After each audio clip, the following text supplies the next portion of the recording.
Here is Elizabeth Warren is on The View, and apparently they still let Meghan McCain on set. She has to. She's a political analyst for ABC News. Here is this is from today, right? Today's View.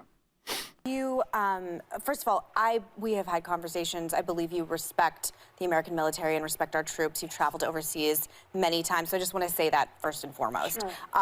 You issued a statement calling... You know why this political analyst is like, I want to just say that you are okay. I have decided, because my dad was in the military, that you have passed my test of showing enough respect for the military. So I just want to preface that up front, that you get the blessing, the Meghan McCain blessing of enough respect for the military. Soleimani, a murderer. Later, wait, no, go back a little bit so we can see what she was saying. That first and foremost. Sure. You issued a statement calling Soleimani a murderer. Later, you issued a second statement saying that he was, quote, an assassination of a senior foreign military official. Now, this is a man who obviously is responsible for hundreds of American troops' deaths, carnage that we can't even imagine. The Treasury Department and the State Department have both designated the Islamic Revolutionary Guard Corps as a terrorist organization. I don't understand the flip-flop. I don't understand why it was so hard to call him a terrorist, and I would just like you to explain. So, I appreciate it, and I appreciate your kind comments. You know, all three of my brothers served in the military. We've talked about this before. I believe you respect the military. And I know you do too. This isn't a change. They're true. The question is, what is the response that the President of the United States should make, and what advances the interests of the United States of America? Think about Saddam Hussein. You want to talk about a bad guy, right? However, going to war in Iraq was not in the interests of the United States. We lost thousands of American lives. It cost us here at home. It has cost us around the world. It has been a part of this cost in the Middle East that has ended up with millions of people who've lost their lives, who've been injured, who've been displaced.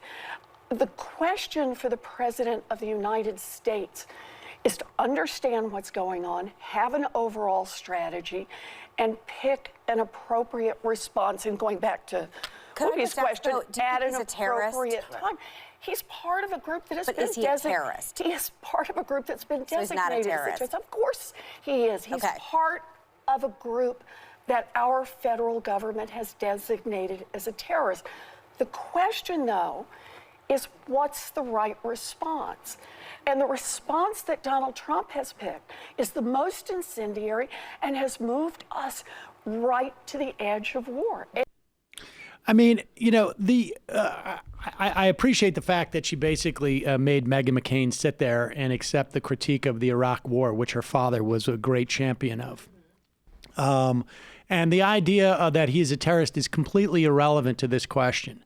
It depends on how you want to define terrorist. But the thing that is indisputable is that he was a government official. He was part of the military. He was a general. It was an assassination. You can say he's a murderer in the same way that you could say, like, Donald Rumsfeld's a torturer, or that Dick Cheney and a murderer. And right. that would be true of all of those people. Indeed. And the idea is that, you know, if you want to say that we are at war with Iran, go and get a declaration of war and say that we are actually active in military battles against Iran. But this is like... But this is not what it was. It was an assassination. It was absolutely an assassination. And I just want to say, though, one, we basically, like Trita Parsi said, we are at war with Iran. We have been trading back and forth with them, and certainly we're in economic war with them since Trump came into office. And I want to be really careful here. I'm not going into like some contrarian, like he was a great guy or whatever, but just this whole discourse of talking about people like that in these cartoonish, silly ways, like killed Americans. I don't know. We're fighting proxy wars. Like he didn't.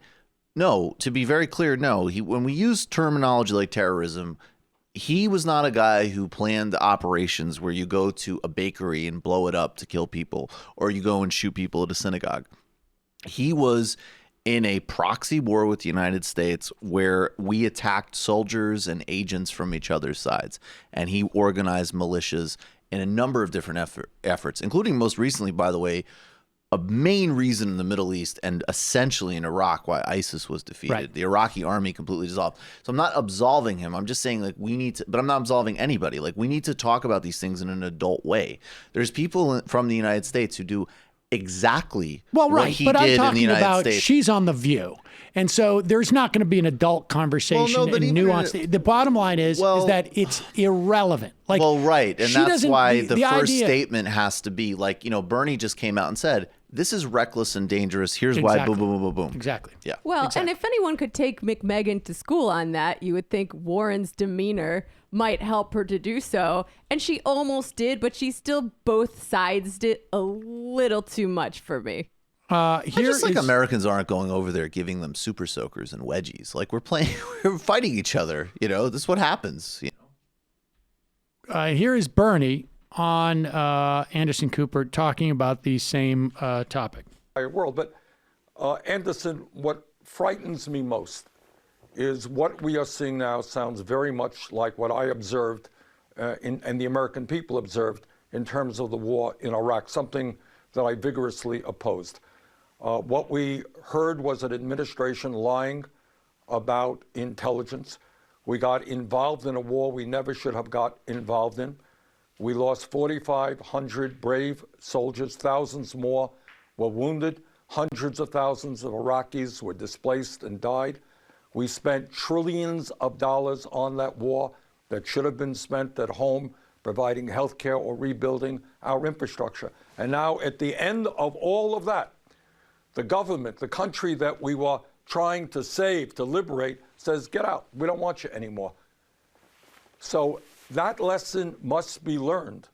And I think, if anything, we get involved in a war in Iran, in all likelihood, it'll be even worse. And I will do everything I can as a United States Senator, in terms of the War Powers Act, in terms of defunding any effort of the Trump administration to go to war, do anything I can to stop what I think will be another disaster. As you just referenced, the Iraqi parliament voted yesterday in favor of expelling U.S. troops from the country. I mean, if American forces are actually expelled, and it's not clear that it would actually come to that, would that be a good thing in your opinion? Because you've called for an end to endless wars in the Middle East. The United States should have gotten our troops out of Iraq long time ago, but it has to be done in an orderly manner in conjunction with the Iraqi government so that the anti-terrorist activity can continue. It is not a good thing when, after spending trillions of dollars and losing 4,500 soldiers that you are booted out of the country, you went to liberate. I mean, that's not, that is, he's basically saying we need to maintain a presence there. Yeah, great on Iran. I don't like the word liberate with regards to Right. what we did in Iraq. I think at he's being a all. little bit facetious Yeah. with that, Maybe, yeah. ostensibly. Yeah.